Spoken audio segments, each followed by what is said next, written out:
Bago natin umpisahan ng kwento ngayong gabi, gusto ko na tumingin ka muna sa mga sulok at paligid ng bahay mo. Titigan mo lahat yan. At tatanungin kita kung masasabi mo ba ng matapang sa akin na habang pinanonood mo ang episode natin ngayong gabi, ay walang multo na nakatitig at nanonood din sa'yo? Sa bahay mo ba, minsan, meron kang mga naririnig na pagkaluskos, pagyabog, o mga tunog na hindi mo alam kung saan nanggagaling. Kung oo, baka may poltergeist sa bahay nyo. At yan ang pag-uusapan natin ngayong gabi. Enfield Poltergeist. Yan yung pangalan ng pag-uusapan natin. Noong 1977, napakarami ng mga tao na nagre-report ng mga kakaibang pangyayari sa isang bahay na ito sa North London. August noong taong to, sa 284 Green Street sa suburbs ng Enfield, may isang babaeng nagngangalang Peggy Hudson.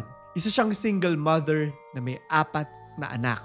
2 sa mga anak niya ay sina Janet, 11, at Margaret na mas nakakatanda kay Janet, meron daw laging naririnig na pagkatok sa bahay nila.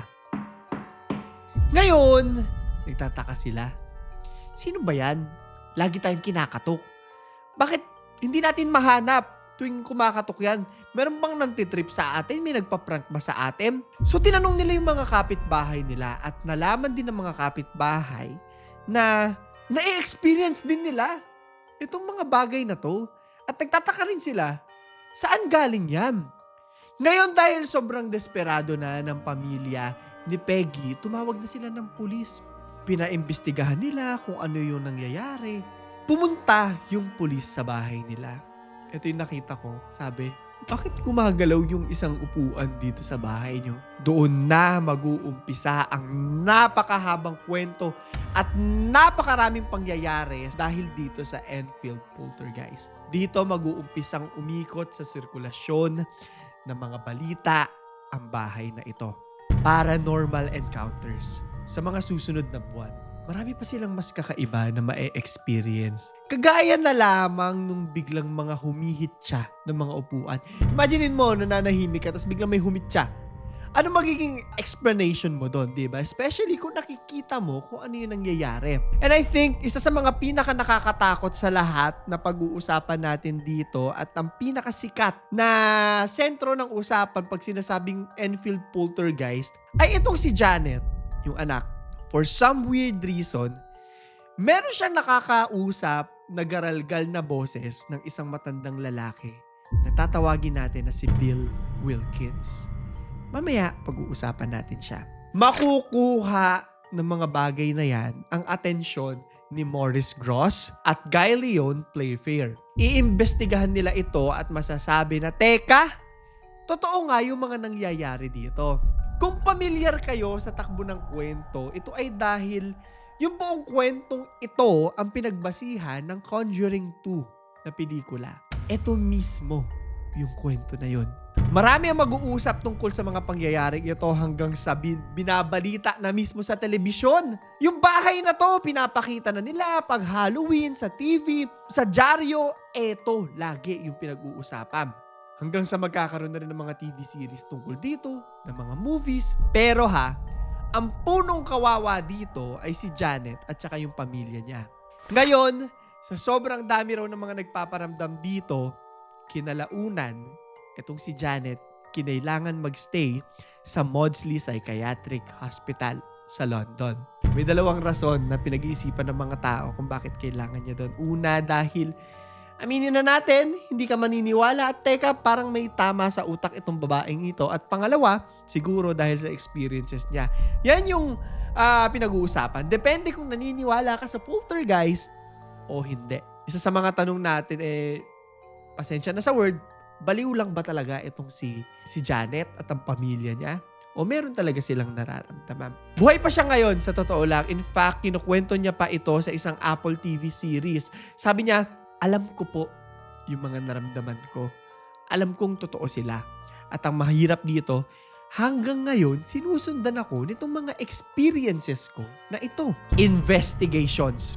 Kung nararamdaman ito ng buong pamilya niya at nararamdaman din ito mismo ng mga kapitbahay niya, ano kaya yung katotohanan dito? Totoo nga kaya na may mga multo? Isa sa mga hinala dito, at mamaya makakalkal natin, niloloko lang ng pamilya ang mga tao. Kumbaga hoax lang ito. Aminin na natin, sa paglabas sa mga TV, sa paglabas sa mga interview, may bayad yan. Paggawa ng mga libro, may pera kang kikitain dyan. So isa yun sa mga hinala ng mga tao. Pero, eto na. Alamin na ng mga tao yung nangyayari dito eh. Minsan daw, nahuli si Janet na nagbabali ng mga kutsara pati ng mga bakal. Siguro, nape-pressure din siya na, kung naniniwala ka ha, I think nape-pressure din siya na siguro tuwing may pupunta doon or tuwing babayaran siya, kailangan may makita yung mga tao. Kasi baka parang ma-disappoint sila pag wala sila nakita. Yan yung nakikita kong rason. Pero may mga madiin din kasi na naninindigan talaga. Kagaya na lang ng mga kapitbahay na totoo ang lahat ng mga pangyayari at napakarami ng mga profesional na pupunta dito, kagaya na lamang ng mga babanggitin nating pangalan, ang mga demonologists na sina Ed at Lorraine Warren. Pamilyar na pamilyar yung pangalan, no? Sila yung bida dun sa Conjuring na series. Okay, minsan din silang bumisita dito at marami pa yung nagsasabi na, teka, meron kasi talagang nagpaparamdam. At dahil dyan, ay mauungkat ang pangalan na Bill Wilkins. Sa pelikulang Conjuring, isa siya sa mga kontrabida doon. Pero, eto na. Alam nyo ba na totoo na tao si Bill Wilkins? Bahala ka na kung maniniwala kang kinakausap niya si Janet at kung ang mga boses na naririnig ni Janet at ipaparinig namin sa inyo ay galing mismo sa kanya. Ngayon, kung naglolo ko lang pala, bakit sinasabi nila na totoo yung mga nagpaparamdam? Si Bill Wilkins ang iikutan ng kwento natin. Siya raw yung nakakausap ni Janet na merong garalgal na boses na sinasabi ko sa inyo kanina. Alam nyo, nung nalalaman nila itong kwento na to, nung unti-unting kumakalat yung kwento, may mga tao na nagsasabi na, uy, kilala namin si Bill Wilkins. Alam nyo ba na dati siyang nakatira dyan? Ito yung kwento niya. May sakit daw kasi itong si Bill Wilkins, tas nagkaroon siya ng hemorrhage, yung bang pagdudugo sa utak. Nabulag siya, hanggang sa isang araw, ikot siya sa bahay nila. Upo siya dun sa parang couch nila sa living room nila. At nung umupo siya dun na nawala yung buhay niya. Ang masasabi ko sa inyo ha, ay totoong tao talaga si Bill Wilkins. May mga pruweba talaga na nandun siya. In fact, miski yung anak niya, ayon sa nakita ko, sinasabi na, opo, dyan po talaga nakatira yung tatay ko nitong mga panahon mula dito hanggang dito. Bago pa lumipat yung pamilya nila Janet doon sa bahay na yon. Pag-uusapan natin ngayon yung skepticism dito sa kwento na to o yung bang mga tao na hindi naniniwala. Sinasabi ng mga tao na medyo weird at may mga patunay na niloloko lang tayo ng pamilyang ito. Bakit kanyo? Una, sa mga interview pa minsan-minsan umaamin yung magkapatid na hoax lang at ginagawa nga lang nila. No? At bukod sa inamin nila, nahuli din sila. Pangalawa, merong isang larawan si Janet. Ayan, papakita natin na lumulutang siya sa kama. Sabi nila na tumatalon lang naman daw siya. No? Parang obvious naman na tumatalon lang yan, di ba? Pangatlo, pag sinasapian daw or kinakausap ni Bill Wilkins si Janet, lagi daw siyang nagkukwento tungkol sa menstruation na sinasabi ng mga tao, and let's be honest, di ba? Bakit ang dami niya masyadong alam sa pagre-regla? Papaka-honest po ako, hindi naman lahat ng bagay alam namin mga lalaki tungkol sa mga regla. And it's weirdly specific na regla yung pinag-uusapan palagi.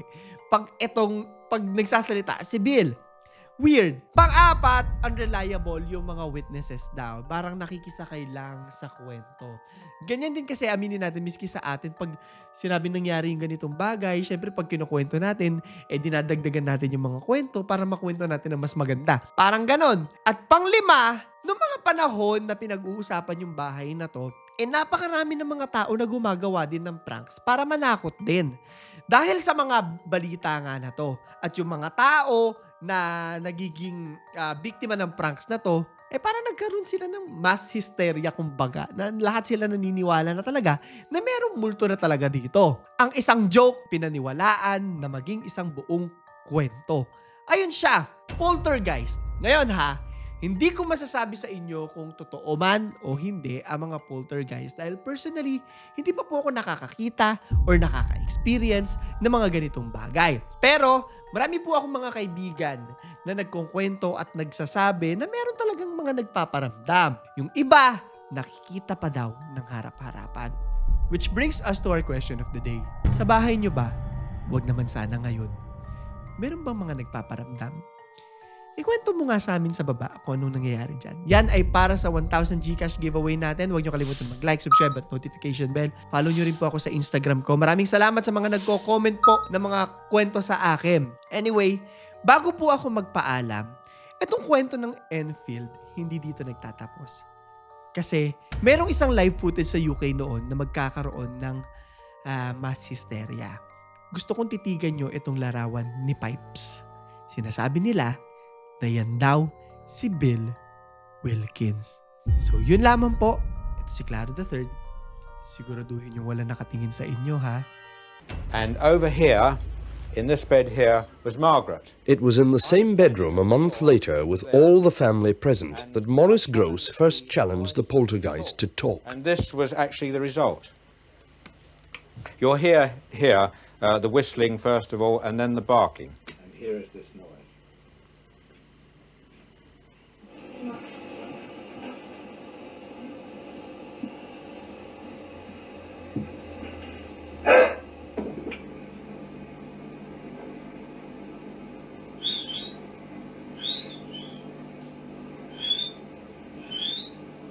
The barking here is quite extraordinary, actually.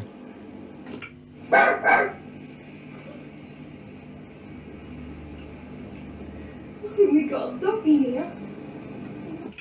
I then said to it, as I said on the tape here, I then said to it, if you can whistle and bark and groan, then you can talk. And I asked it to actually say my name. Oh, Johnny. Well, just a minute. Right, we'll try again. I want you to call out my name, my complete name, Maurice Grosse. See if you can do that.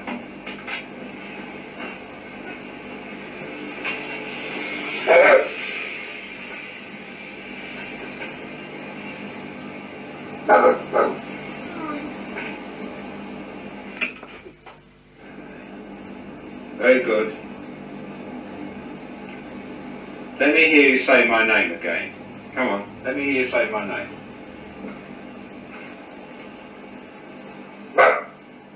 Come on, my name's Maurice. Let me hear you say it. Maurice. Now that was the first time we heard the voice, and since then we've been hearing it again and again, and it's been getting louder and louder.